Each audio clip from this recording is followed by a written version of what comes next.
how do I get over my anxiety to interact with people socially? Just be a crazy person just for one day. Act like you are nuts. You'll overcome all those fears. You cannot smell things from your ear. You have to place it in your nose to smell it. Similarly, when you want to choose your life partner, you cannot do it only through the head. You have to go from the gut feeling. A person wants health, wealth, and relationships to live a happy and successful life. I want to ask, when it comes to prioritizing, which one should I choose first? Oh, it's very simple. Look for a rich, healthy person. You got all the three. But mind you, what type of wealth? That you have to be specific. Some may be very wealthy with the bank account. Some are very wealthy in their characters, in their qualities of life. Some may be very wealthy in their intellect. Some may be very wealthy in their heart. So, that you have to choose, okay? How to be yourself and calm when another person triggers you? Invoke the valor in you. Other person is triggering so that you can show your valor. Be strong, It is difficult, I know. People can trigger in you, bring out the worst in you. Here again, meditation, regular meditation can help you not be such a reactive bomb. You just get triggered off by somebody and you start bursting. So meditation will give you that strength, and it takes you away from being a bomb that gets triggered to someone who is very stable. Parul from University of Delhi and 137 other students are asking, how do I get over my anxiety to interact with people socially? Will you do something if I suggest you? Sure. Just act like a buffoon one day. Just be a crazy person just for one day. Act like you are nuts. You'll overcome all those fears. Not even one day, half a day good enough. In the carnival and in all these festivals, people dress in all sorts of crazy ways. There is a scientific idea behind that. To break this monotonous idea about oneself and about respect and the fear of rejection, fear of being laughed about, to get over all this. But since on a carnival day everybody does that, you feel comfortable. Do it one day when nobody does it. Then you will be point of attention, and everybody's attention is on you. Then you will see, you'll snap out of that. I was also very shy, I tell you. In my teenage, I was very shy. I would not sit in big crowds, I would run away. But one day in Switzerland, I decided I'm going to wear dhoti and walk there. In the cold, in the snow, when I was walking with dhoti, everyone was looking at me. Who is this creature who has come? Everybody is wearing thick coats and everything. It was in my teenage. Like that. And nothing mattered to me afterwards. Otherwise, my dad would have many parties, many people come home and all that. He was a very big socialite. So he would want to introduce me. I will say hi, hello, and I will run away. The generation gap with the children are very much there. In those days, it was even more. In the 60s, you just do it. You have to take a step to break your monotony and your worry about what others will think about you. You'll snap out of it. Senna from George Washington University is asking, I am having trouble finding a job in my field. I have the education for sure, but I don't have the experience yet. How can I make up for my lack of professional experience in finding my first job out of college? See life in a bigger context, my dear. Every failure is a step towards success. And these failures are too small for you. They cannot engulf your whole spirit.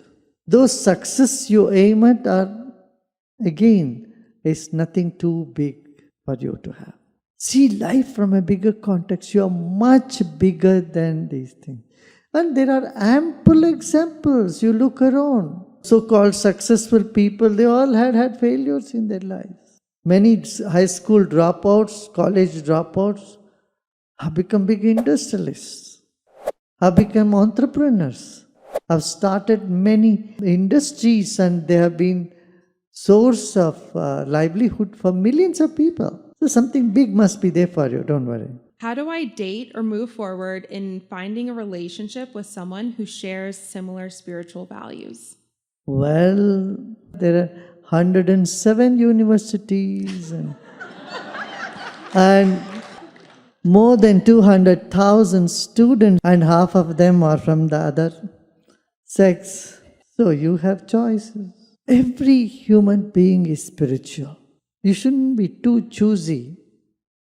Someone you think were very spiritual, there is no guarantee they'll stay like that for their whole lifetime. What if they turn around and become too materialistic, too egotistic, too greedy?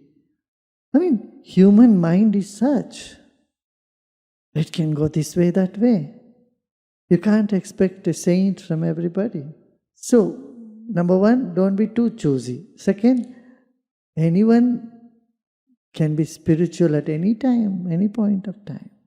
And it is nothing much for someone to gain a sense of knowledge. Just a week's time, that's all. Follow your gut feeling. Don't think too much from your head, okay? You cannot smell things from your ear. You have to place it in your nose to smell. Similarly, when you want to choose your life partner, you cannot do it only through the head. You have to go from the gut feeling. Otherwise, you think and think and think, and then if you think too much, it will show on your face. And finally, you select someone, they will reject you.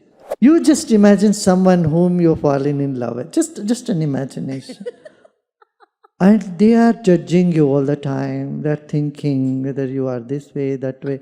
Every little thing you say, they turn it around, twist it, and they keep thinking on it too much. How do you feel? Oh my God, this person is somewhere lost. Too much explanation, too much of judging, all leaves you. Just be natural. And go with an understanding that your mind is mind and people have all sorts of judgments, opinions. Have you heard about this? That 85% of the worries you have never happens. This is the latest research from one of your university, that 15%, what is left, they can easily manage. And what you are left with is only 3%. Really 3% that you have to be concerned. The same with the judgments too. Look back and see how many of your judgments have stood up correct. Over a period of time, you feel like laughing at yourself. Oh my God, I was judging like that on this person, on that person. Whether good or bad, either way, it can go either way. An anonymous student who feels that they represent many students out there is asking, I feel really hopeless to the point that I have given up looking for someone for a romantic relationship. I don't really want to get back out there. I just kind of want it to happen. I feel like it's not going to happen unless I make it happen, but I don't want to come off as desperate to the universe. What do I do? You already got half the code. Not show your desperation. The next half of the code, you have forgotten. Keep your spirit high. Be cheerful. Be exuberant. Then why would not anybody come and be with you? People will love your company when they see you are here full of joy and enthusiasm, and you are there only to give. Then you have choices, you can choose. Another student would like to know, what is the best way to keep being motivated and energized while studying, especially when there's a lot to study and there never seems to be enough time? Meditation. Meditation can improve your memory. It can give you photographic memory. And in between studies, you must also listen to some music. If you are just taxing only your left brain, study too much, then you get tired and you can't retain whatever you study. You have to alternate that with your right brain activity. That is, listen to music, flute music, string music, even for 5-10 minutes. Stand up and do some dance. Better music without any words in it. This is more impactful, more powerful. Because you cannot remember them. You cannot catch it. Words, you will start repeating it in your mind. Words make an impression in your memory. But just pure sound without words has a different type of impact on the brain without having to tap into that area of memory. Dear Guruji, there seems to be an increase in gender fluidity in the past decade. Why is this, and how can we support people who are experiencing this? Education. All sorts of prejudice, whether against gender or race or religion or nationality, is part of lack of proper education.